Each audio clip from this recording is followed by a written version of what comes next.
আসসালামু আলাইকুম, সবাই কেমন আছেন? আশা করি সবাই ভালো আছেন। প্রিয় বন্ধুরা, আপনারা যারা শর্টকাটে ডেভেলপার শিখতে চাচ্ছেন তাদের জন্য আজকের এই ভিডিওটি। সাধারণত পরিপূর্ণ ডেভেলপিং শিখতে গেলে প্রোগ্রামিং জানা লাগে এবং এছাড়াও অনেক সময় লাগে এবং ভালো জায়গায় কোর্স করা লাগে। কিন্তু যদি আপনি আমার এই শর্টকাটে ডেভেলপার শিখতে পারেন, এখান থেকে আপনি যে কোনো ধরনের ফাইল থেকে একটি অ্যাপ্লিকেশন বা পিএইচপি লারাভেলের যে কোনো ধরনের ওয়েবসাইট ম্যানেজমেন্ট করতে পারবেন এবং কিভাবে সার্ভারের সাথে অ্যাডজাস্ট করবেন, শুরু থেকে শেষ পর্যন্ত কি কি করা লাগবে সমস্ত নিয়ম আমার এই কোর্সে থাকবে। এই কোর্সটি সম্পূর্ণ আপনাদের জন্যই। অবশ্যই আপনারা কোর্সটি সম্পূর্ণ শেষ করবেন এবং এগুলো আমরা বিভিন্ন পার্ট বাই পার্ট নিয়ে আসবো যাতে আপনারা খুব সহজেই শিখতে পারেন। আপনি যদি একজন প্রফেশনাল ডেভেলপার হতে চান, অবশ্যই আপনাকে এগুলো সম্পর্কে ভালোভাবে জানতে হবে এবং বুঝতে হবে। ডেভেলপার হতে গেলে সর্বপ্রথম যে বিষয়টি সেটি হচ্ছে ডোমেইন হোস্টিং। এই ডোমেইন হোস্টিং সম্পর্কে আপনাকে পরিপূর্ণ ধারণা থাকতে হবে। ডোমেইন কি? ডোমেইন মূলত ওয়েবসাইটের নাম, যেটি লেগে আমরা গুগলে সার্চ দেই, যেমন youtube.com। youtube.com লিখলেই কিন্তু সেই ইউটিউব বা ইউটিউবের ওয়েবসাইটটি চলে আসে, সেটির নাম হচ্ছে ডোমেইন। এবং হোস্টিং কি? হোস্টিং মূলত ওয়েবসাইটের যে স্টোরেজ বা ভিডিও আমরা যে ডাটাগুলো রাখি, সেগুলোর যে স্টোরেজটি আছে সেই স্টোরেজের নামই হচ্ছে হোস্টিং। যদি কোনো ওয়েবসাইট রান করি সেখানে অবশ্যই কিছু ইমেজ রাখতে হয়, কিছু ফটো রাখতে হয়, বা ইউজাররা যখন আমাদের ওয়েবসাইটে অ্যাকাউন্ট করে বা আমরা যদি কোনো ওয়েবসাইটে অ্যাকাউন্ট করি, অবশ্যই এখানে একটু স্টোরেজ লাগে। যেমন আমরা ইউটিউবে যদি কোনো ভিডিও আপলোড দিই, অবশ্যই কিন্তু সেখানে স্টোরেজ আছে, তাদের হোস্টিং নিজস্ব। যেহেতু গুগল অনেক বড় একটি কোম্পানি, অবশ্যই সেখানে হোস্টিং হিউজ পরিমাণের আছে। ঠিক তেমনই আপনারও একটি হোস্টিং লাগবে।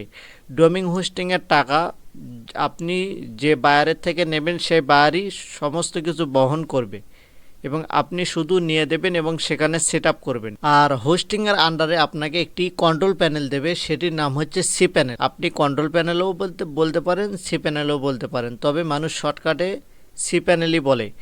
আমরা সি প্যানেল কীভাবে ম্যানেজমেন্ট করব বা সি প্যানেল কীভাবে চালাবো বা সি প্যানেল পরিপূর্ণ গাইডলাইন আমরা আস্তে আস্তে ভিডিওতে দেখাবো। যেহেতু আমরা শর্টকাটে ডেভেলপিং শিখবো, সাধারণত একটি প্রফেশনালভাবে ডেভেলপিং শিখতে গেলে আপনার অনেক সময়ের ব্যাপার আছে এবং প্রোগ্রামিং জানার লাগে এবং অনেক টাকা ইনভেস্ট করে বিভিন্ন জায়গায় কোর্স করার লাগে, তারপরে প্রোগ্রামার শেখা যায়।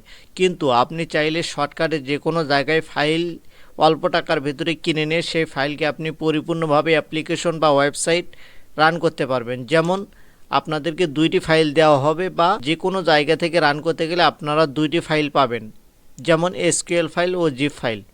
যদি আপনার কাছে শুধু জিপ ফাইল থাকে তাহলেই আপনি রান করতে পারবেন, তবে অবশ্যই তার ভেতরে এসকিউএল ফাইলটি থাকতে হবে। সাধারণত একটি অ্যাপ্লিকেশন বা ওয়েবসাইট রান করতে গেলে আপনাকে এই 2টি ফাইল অবশ্যই, কিছু কিছু ক্ষেত্রে শুধু জিপ ফাইল হলে এসকিউএল ফাইলটি পাওয়া যায়। আর আমরা যে ওয়েবসাইটগুলো রান করব সেই ওয়েবসাইটগুলোর নাম হচ্ছে পিএইচপি। আরও যদি হাই কোয়ালিটিগুলো নেওয়া যায় তাহলে সেটির নাম হচ্ছে লারাভেল, এবং কিছু কিছু ক্ষেত্রে এই জন্য পিএইচপি লারাভেল বলা হয়। আর ডাটা কি? ডাটা তথ্য, এটা সম্পর্কে আপনারা সবাই জানেন। আর ভিপিএসটা অনেক গুরুত্বপূর্ণ, কারণ যেখান থেকে সি প্যানেল ডোমেইন হোস্টিং নেওয়া হয় সেটি মূলত হচ্ছে ভিপিএস বা ভার্চুয়াল প্রাইভেট সার্ভার।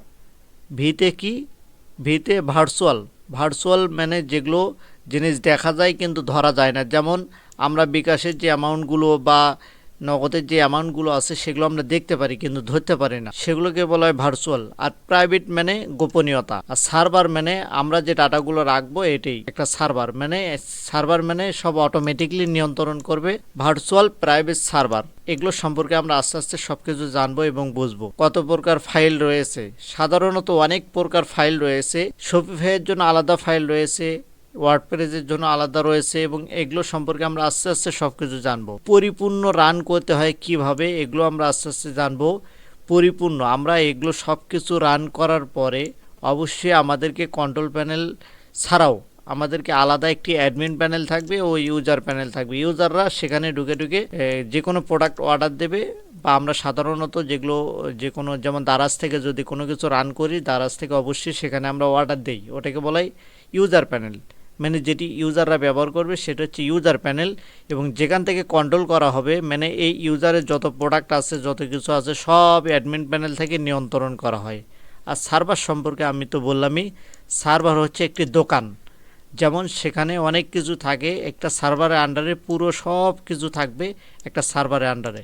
এই সার্ভারটা যদি আপনার নিজের হয় তাহলে আপনার সব কিছু হবে, এবং যদি আপনি এটি ভাড়া নেন তাহলে এগুলো সব কিছুই ভাড়া নেওয়া যাবে। তবে এগুলো বাৎসরিক হিসেবেই সবাই ভাড়া নেয়।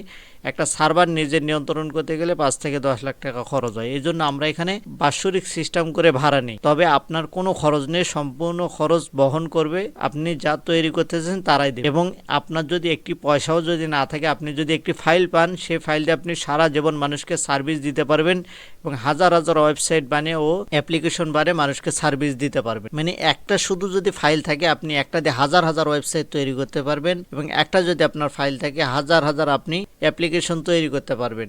এগুলো সম্পর্কে আমরা আস্তে আস্তে সব কিছু দেখাবো। এবং সি প্যানেল আপনারা কোথায় পাবেন? সি প্যানেল সাধারণত বাংলাদেশি যদি আপনি বিকাশ নগদ রকেটের মাধ্যমে নেন, সেখান থেকে অল্প টাকার ভেতরেও নেওয়া যায়। তো আবারও বলতেছি, আপনি এগুলো নিয়ে কোনো সময় টেনশন করবেন না, কারণ আপনার কোনো কিছুই লাগবে না। সমস্ত কিছু আপনি যার কাজ করে দেবেন সেই বহন করবে, আপনার একটি পয়সাও লাগবে না। তবে আপনি যে প্র্যাকটিস করবেন, প্র্যাকটিস করার জন্য অবশ্যই আপনারা এখানে 400-500 টাকা দিয়ে বা যেটি হোক না কেন আপনি একটি সি প্যানেল নেবেন, কারণ সি প্যানেল ছাড়া আপনি এগুলো রান করতে পারবেনই না। এই জন্য অবশ্যই আপনারা একটি নিয়ে নেবেন। এবং কিভাবে আপনার ডোমেইন হোস্টিং নেবেন সমস্ত নিয়মকানুন আমরা পরের ভিডিওতে বলবো এবং পরের ক্লাসে বলবো। অবশ্যই যারা ইউটিউব চ্যানেল থেকে দেখতেছেন আমার চ্যানেলটি সাবস্ক্রাইব করে দেবেন। যারা আমার এটি কোর্স করতেছেন তাদের অসংখ্য ধন্যবাদ। পরবর্তী ভিডিওর জন্য অপেক্ষা করুন।